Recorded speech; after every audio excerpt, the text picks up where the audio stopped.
Watch how people react when they learn a man over 60 is single. There's the slight tilt of the head, the gentle change in their voice, and that small, sympathetic, "oh," that sounds as though they've just heard some tragic news. Society has created the assumption that if a man reaches your age without a partner, something must have gone wrong in his life. And people often pity him with such certainty that it would almost be amusing if the assumption weren't so misguided. But here's what I've realized, and what very few people are willing to say openly: being a single man over 60 comes with advantages that many married men secretly wish they had, opportunities younger men simply have not reached yet, and freedoms that you may not even recognize because you've been conditioned to feel like you need to explain or apologize for being alone. Today, I'm going to name 5 of these advantages, real ones, not consolation prizes. And I would ask you to stay with me until the end, because the last thing I will say reframes all of it, including what these advantages are actually for. The first advantage: for the first time in your life, your identity belongs entirely to you. Think about how much of your identity has been shaped by responsibilities over the decades.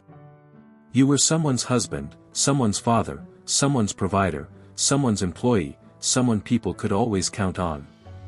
Your life was built around roles, and every role came with expectations about who you were supposed to be. Even when you truly loved those roles, they often pushed one important question further into the future: who am I beneath all of these responsibilities? Now, for perhaps the first time since childhood, nobody else's expectations are defining the boundaries of your identity. You can finally ask the question that many men never get the opportunity to face: who am I when I'm not fulfilling a role for someone else? What do I actually enjoy? What do I believe? What do I want when nobody is depending on me? For some men, that question is uncomfortable enough to make them retreat into distractions. But for the man willing to explore it honestly, it can become one of the greatest privileges of his life. At 35, you may have had a family waiting for you to come home and fulfill the version of yourself they needed. After spending 4 decades being everything everyone else required, there may come a day when the room becomes quiet, and you finally meet the man who was behind all those responsibilities. The second advantage: you never have to settle again. Think about what settling really meant during earlier stages of life. At 30, there was often enormous pressure to find a partner, establish a household, and start a family. Many men made life-changing relationship decisions while operating under social expectations, time pressure, and an incomplete understanding of themselves. Once those commitments were made, leaving became increasingly complicated. Shared finances, homes, routines, families, and years of history created a structure that made change more difficult. Compromises accumulated, and some men eventually found themselves living inside arrangements they would never willingly choose today. But you are no longer trapped inside that machinery. Your home functions. Your routine is yours. Your life can already be complete without someone else filling a particular role. That means anything you choose from this point forward, a woman, a relationship, companionship, or a new arrangement, can come from genuine choice rather than desperation. Do you realize how uncommon that is? People at every age sometimes choose relationships because they fear being alone, worry about finances, feel social pressure, or simply don't know how to stand on their own. But you have the possibility of choosing from abundance instead of scarcity. Anything you accept now can be something that truly improves your life rather than something you need to make your life feel complete. And that one distinction can completely transform the quality of your future relationships. There is also another powerful consequence. You naturally carry yourself differently around women when you don't need one to rescue you from an empty life. A woman can often sense the difference between a man who genuinely wants her and a man who desperately needs her. The needy man reveals himself through excessive eagerness, constant agreement, nervousness, and the subtle desire to secure her approval.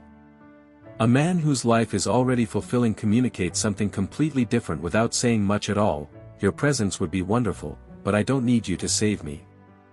That kind of comfort is powerful because nobody wants to feel like a solution to someone else's problems. People want to feel like a meaningful choice. The third advantage: every relationship left in your life is real. When a man is part of a long-term couple, his social circle is often partly inherited. There are dinners with people who were primarily his partner's friends, gatherings attended because couples are expected to attend them, and relationships maintained because the structure of the relationship demands it. Some of those connections are genuinely meaningful. But others exist mostly because circumstances created them. Your world may look different now. The people who remain in your life are there because someone actually chose to maintain the connection.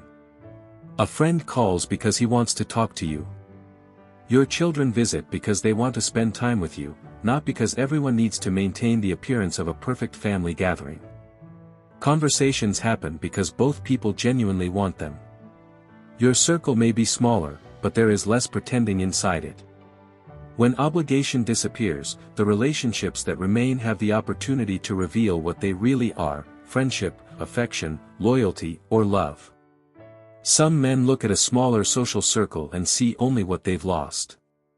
Look more carefully, and you may discover that much of what disappeared was never truly yours in the first place. The fourth advantage: you can reinvent yourself without seeking anyone's approval. There is something men in long-term relationships don't always acknowledge. A shared life can provide security, but it can also make people resistant to change. Your partner may have known you for decades and developed a very specific image of who you are.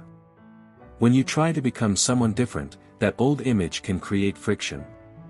You hear things like, "That's not really you," or, "Since when are you interested in that?" or, "You're acting differently lately." Usually, this isn't necessarily cruelty. Relationships develop patterns, and when one person changes dramatically, the entire system has to adjust. As a result, some men quietly abandon parts of themselves before those parts ever have the opportunity to fully develop. They don't pursue the hobby, career, lifestyle, adventure, or personal transformation they secretly wanted because changing would require too much negotiation. You don't have to live that way anymore. You could start painting tomorrow.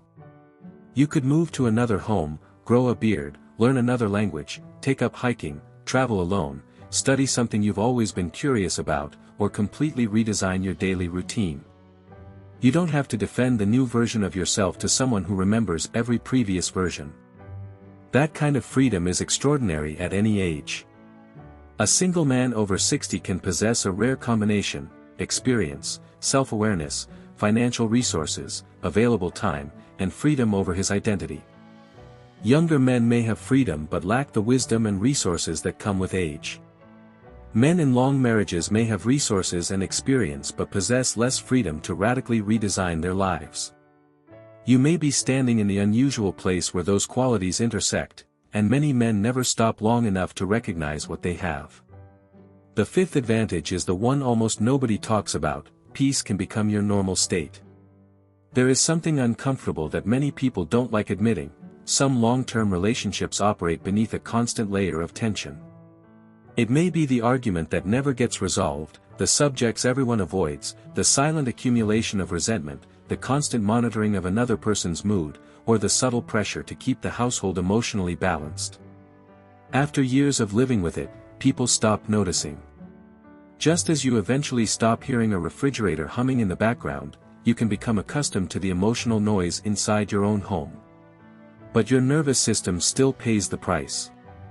Now consider the environment you've created for yourself. You wake when you want to wake. You don't have to enter the kitchen wondering what mood you're walking into. You don't have to carefully choose your words before speaking. Your evenings belong to you. Your decisions don't require approval or negotiation. What may seem ordinary to you could actually be an extraordinary privilege: peace as the default instead of peace as a temporary break from conflict. A man who has spent years living under constant emotional tension might need considerable time in a peaceful home before he even realizes how much he has been carrying. And peace doesn't merely feel good. It gives something back to you. A man who lives with less tension can think more clearly, sleep more deeply, make decisions more calmly, and interact with other people without constantly operating from emotional exhaustion. Whatever comes next in your life, it will be built by the man you are today. And a man who is rested, peaceful, and free has a much stronger foundation from which to build the next chapter.